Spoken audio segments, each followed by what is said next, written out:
I'd like to take his face off.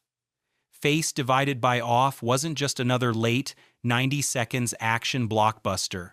It was a fever dream of identity, obsession, and violence, wrapped in balletic gunfights only John Woo could deliver. But what audiences saw on screen Cage and Travolta trading identities with chilling precision was nothing compared to the madness behind the camera. Exploding sets, rewrites on the fly, and stunts that almost turned fatal. Today, we're diving into 20 weird facts about Face, divided by off secrets of casting battles, production chaos, and stunts that nearly broke its stars. And stick around for the bonus fact, a detail so bizarre even Woo fans rarely believe it's true. Let's begin. The script sat in Hollywood limbo for years. Face divided by off wasn't born in the 90 seconds.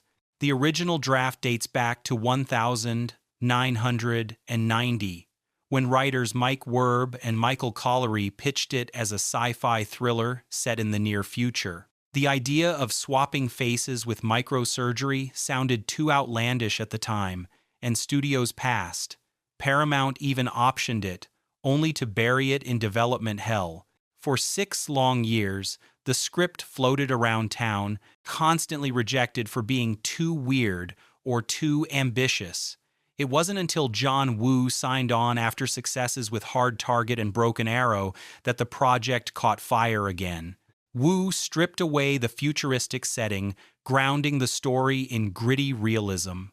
That shift turned Face divided by off from an eccentric sci-fi into the operatic action movie we know today.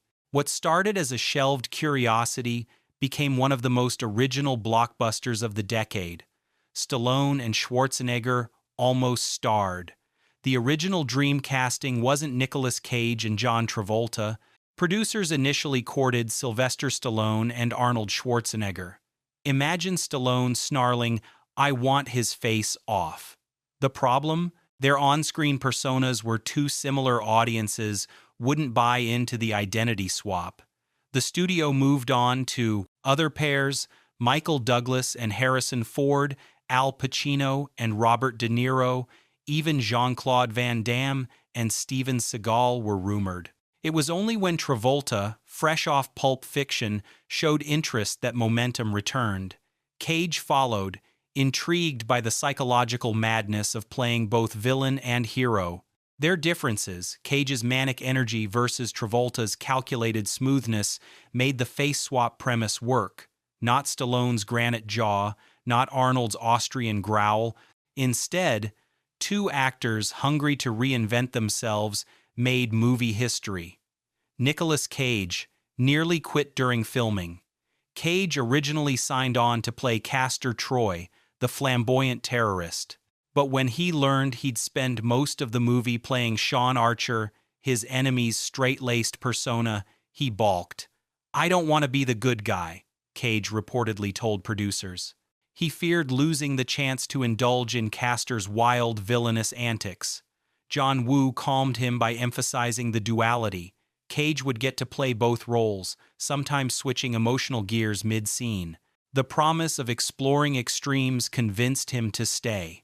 Ironically, Cage's conflicted energy bled into the performance. His Archer, inside Troy's body, often feels like a man trapped, clawing against the straitjacket of heroism.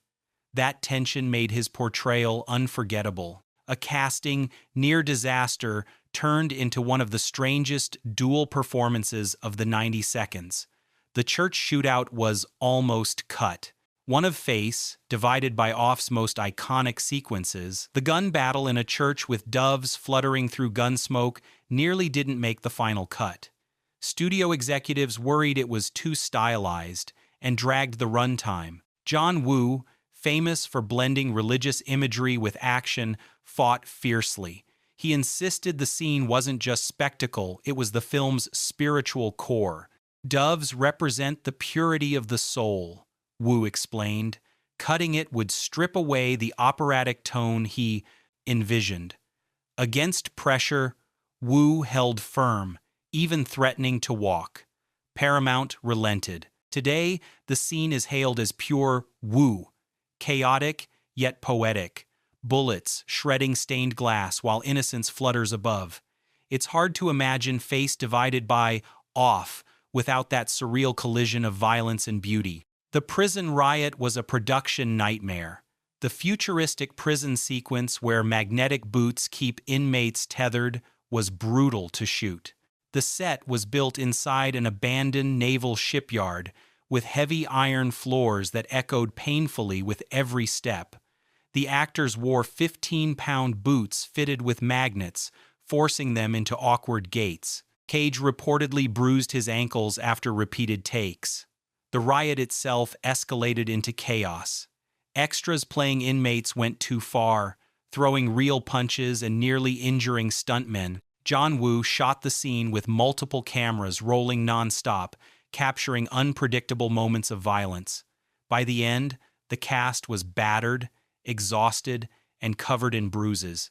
What looks like tightly choreographed action on screen was, in reality, controlled mayhem. That raw energy bleeds through, making the prison break one of the most visceral sequences in the film. John Woo snuck in his Hong Kong style. When Paramount hired John Woo, they expected a straightforward American action movie.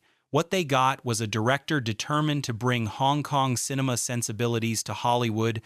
Woo insisted on choreographing shootouts like ballet, slow-motion dives, dual pistols blazing, and operatic symbolism. Studio execs were baffled. They argued American audiences might not get the stylization. Woo ignored them. He filmed sequences with multiple cameras, capturing action from every angle, then cut them together like dance. The result? Gunfights that feel lyrical instead of mechanical. The imagery of mirrors, doves, and fire all hark back to Woo's earlier films like The Killer. Not an imitation of American action and invasion, Woo reshaped Hollywood's idea of how violence could look, blending poetry with explosions. Travolta studied Cage obsessively. For the film to work, Travolta and Cage had to mimic each other's quirks after the face swap. Travolta took the challenge seriously. He spent weeks watching Cage on set, noting everything from the way he tilted his head to how he flared his nostrils before shouting. Travolta later admitted, "I was basically playing Nick playing me." Cage did the same, studying Travolta's smooth hand gestures and clipped speech. The eerie result is two actors seemingly possessed by each other. Viewers often forget they're watching Cage as Archer or Travolta as Troy. The transformations feel seamless. That obsessive mimicry gave the film its surreal psychological weight. Without their strange performance swap, the premise might have collapsed under its own absurdity. Instead, it became a high-wire act that dazzled audiences. The speedboat finale nearly killed a stuntman. The climactic speedboat chase, one of the most expensive action sequences of the 90 seconds, was riddled with danger. The boats crashed at 80 miles per hour, slamming into piers and flipping in explosions of fire. One stuntman was nearly decapitated when debris from a shattered pier shot across the water like a spear. Another was thrown overboard after a mistimed explosion. John Woo, unsatisfied with rehearsed takes, demanded real collisions. Paramount insured the stunt crew heavily, fearing lawsuits. Cage and Travolta performed close-up shots themselves, clinging to boat decks while hidden speed rigs pulled them across the water. The chaos was so intense that the sequence ballooned the budget by millions. But Woo refused shortcuts. He wanted raw speed, raw impact. The result is a finale still ranked among the greatest boat chases ever filmed. The face switch surgery was surprisingly convincing. The surgery sequence looks futuristic, but the filmmakers consulted real plastic surgeons to ground it in medical detail. Specialists advised on how skin could be peeled, how lasers might cauterize, and how swelling would occur. The result is disturbingly believable. Viewers squirm as faces are lifted like masks. Makeup designer Kevin Haney combined prosthetics, animatronics, and digital touches. He even added subtle imperfections, like tiny bubbles under the skin, to make the effect unsettlingly real. Ironically, many audience members left the theater asking doctors if such a surgery might one day be possible. Some plastic surgeons even received prank calls requesting face divided by off operations.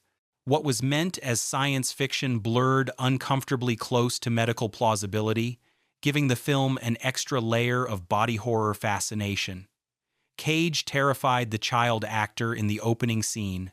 The opening scene, Castor Troy assassinating Sean Archer's son, required Nicolas Cage to aim a rifle near a child actor. To get into character, Cage made grotesque faces between takes, slipping into Castor's manic glee. The young boy, unprepared for Cage's intensity, burst into tears mid-scene. Cage later apologized, explaining he wanted the fear to feel real. Director John Woo decided to keep rolling, capturing raw reactions. That genuine unease set the film's grim tone immediately. Not a cartoonish villain, but a predator invading innocence. Cage's unsettling presence haunted the child actor for days after, and his parents demanded assurances of safety. Still, the moment works. It's not staged terror, it's an authentic flash of dread.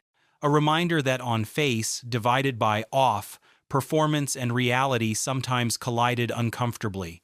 We're only halfway into the madness, dangerous stunts, bruised actors, and Cage scaring children. If this is blowing your mind, go ahead and like and subscribe, because the next 10 facts are even crazier. The film's rating battle was brutal. John Woo originally delivered a cut of Face, divided by off so violent it earned an NC-17 from the MPAA. Studio executives panicked. Entire sequences had to be trimmed, blood sprays reduced, lingering shots of gore shortened. The church shootout and boat chase lost several seconds each. Woo reportedly fought every cut, insisting violence was part of the film's operatic rhythm. But the MPAA refused to budge. Paramount finally convinced Woo to scale back, shaving nearly 2 minutes of brutality to secure an R rating. Ironically, even the trimmed version shocked audiences with its intensity. Fans who've seen the workprint say the deleted moments make the film almost unbearable in its rawness. What was released still feels like Woo Unchained. Imagine the full version. It might have been too much for American audiences in 1997. Gina Gershon and John Woo clashed on set. Gina Gershon, who played Sasha, the sister of Castor Troy, clashed with Woo over how her character was portrayed. Gershon wanted Sasha to have more agency, less as a helpless bystander caught between men. Woo, used to stylized archetypes, resisted. Tensions flared during the warehouse shootout, where Gershon demanded her character fight more aggressively. Woo allowed last-minute choreography adjustments, letting Gershon fire weapons and physically defend her son. Gershon later revealed, "I fought for Sasha to be more than wallpaper." That fight paid off. Sasha became one of the film's emotional anchors, a woman bound to a criminal but fiercely protective of her child. Her presence softened the film's relentless masculinity and gave the story a tragic counterbalance. Without Gershon pushing back, her role might have faded into cliché. The cast dealt with emotional whiplash. Switching roles wasn't just technical, it was psychological torture. Travolta admitted he struggled to embody Castor Troy's cruelty after spending weeks as Sean Archer. "It messed with my head," he said. Cage felt the same. He would erupt with manic laughter one day, only to sink into grief-stricken fatherhood the next. Crew members noticed both actors retreating off set, exhausted from emotional whiplash. Even rehearsals were intense. Woo insisted they play scenes in full, shouting, crying, or cackling at top volume, even if the cameras weren't rolling. The atmosphere swung wildly, one moment, gallows humor, the next, near breakdowns. That strain bled into the performances. You can see it in the eyes of both actors: fatigue, mania, sorrow. Face Divided by Off wasn't just action choreography, it was psychological warfare on its stars. The mirror scene carried hidden symbolism. One of the film's most striking moments comes when Archer and Troy face each other across a mirror, guns raised, staring into their own reflections.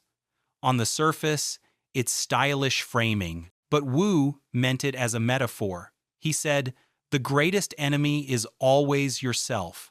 The scene was carefully staged so that Cage and Travolta literally confronted themselves while aiming at the other. Cinematographer Oliver Wood lit the reflections brighter than the actors, emphasizing identity confusion. Studio execs wanted it trimmed too arty for an action film, but Woo insisted it stay. Today, it's studied in film courses as an example of action cinema carrying philosophical weight. Beneath the explosions, Face Divided by Off meditates on self, identity, and the horror of becoming the thing you hate. The Castor Troy dance was improvised. The opening sequence of Cage as Troy, planting a bomb and dancing wildly in a priest's outfit, wasn't in the script. Woo simply told Cage, "Do something crazy." Cage, never one to resist, launched into a surreal jig, flapping his hands and leering at a choir. Crew members thought he'd lost his mind, but Woo clapped with delight. That improvisation set the tone for Troy, unpredictable, flamboyant, terrifying. Cage later explained, "I wanted him to feel like a rock star terrorist. The priest disguise, the manic grin, the bizarre dance, it all came from Cage's imagination." That tiny moment became one of the film's most iconic visuals, burned into pop culture memory. Sometimes, the weirdest choices made on set end up defining an entire character. The surgery scene traumatized test audiences. During early test screenings, the face-swapping surgery sequence provoked extreme reactions. Several audience members reportedly fainted, while others walked out muttering that it was too real. Paramount execs considered cutting it down, but John Woo argued it was the core of the film's horror. Makeup designer Kevin Haney enhanced the grotesque details, smoldering lasers, sizzling flesh, and blood pooling under translucent prosthetics. The sound design made it worse. Squelches and sizzling noises layered in from pigskin experiments in the effects lab. One producer joked, "We didn't make an action film, we made a medical horror." The scene survived intact, and it worked. Audiences were disturbed, but they couldn't look away. That blend of shock and plausibility cemented Face Divided by Off as more than a shoot, up. It was a nightmare that felt disturbingly possible. The film almost had a darker ending. The ending audiences saw Archer reunited with his family. Adopting Sasha's son wasn't the original plan. Early drafts ended far darker. In one version, Archer couldn't fully reclaim his old life, permanently scarred by Troy's influence. Another draft had Archer rejecting Sasha's son, fearing he'd inherit Troy's violence. Woo filmed a bleaker cut, but Paramount demanded hope. Test audiences reacted negatively to tragedy, wanting catharsis after 2 hours of chaos. Reluctantly, Woo reshot the ending, delivering the reunion with golden light flooding through windows. Still, traces of darkness linger. Archer's haunted stare suggests trauma doesn't vanish with a scalpel.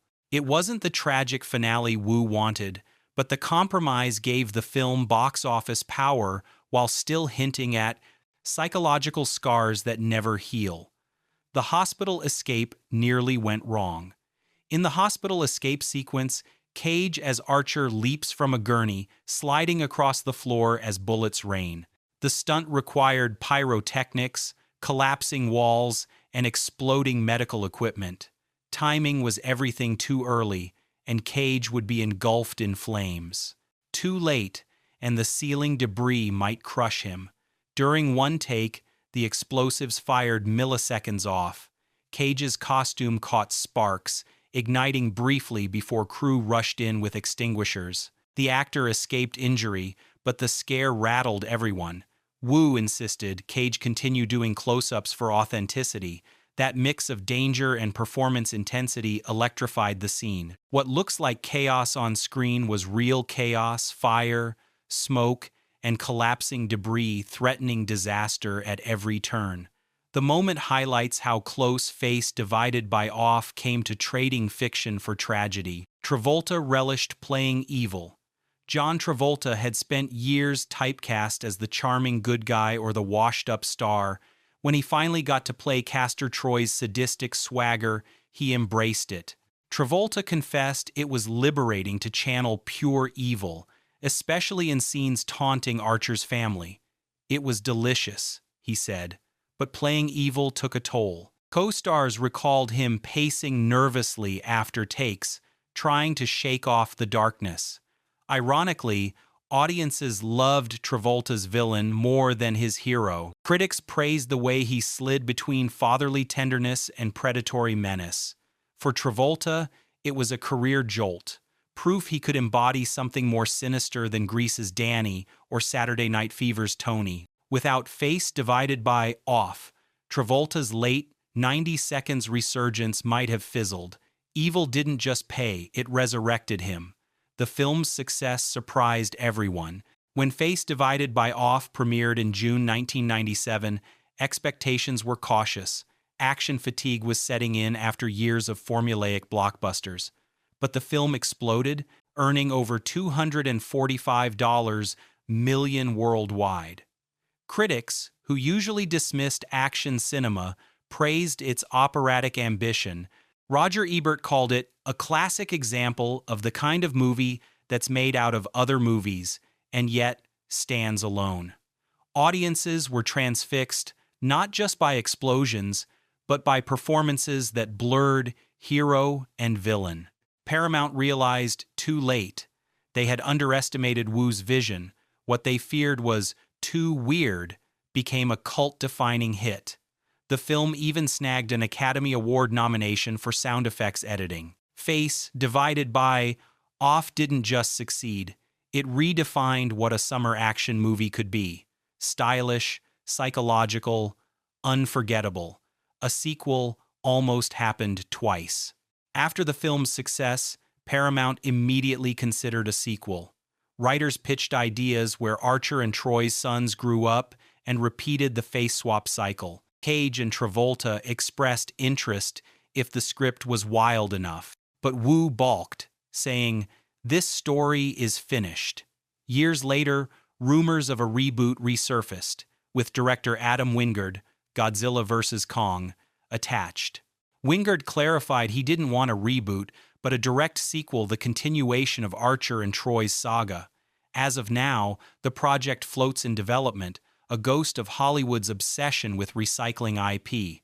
Fans remain divided. Do we need another face swap?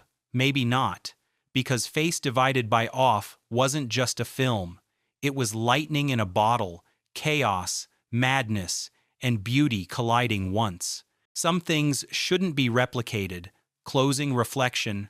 Face Divided by Off endures not just as a 1,997 blockbuster, but as a fever dream of identity and chaos. Behind every slow-motion dive and fluttering dove was danger, defiance, and actors tearing themselves apart to embody each other. It wasn't safe. It wasn't simple. It was one of the strangest, boldest action films ever made. If you loved uncovering these secrets, hit that like button, subscribe, and tell us in the comments, would you watch a Face Divided by Off 2 or should the original remain untouchable?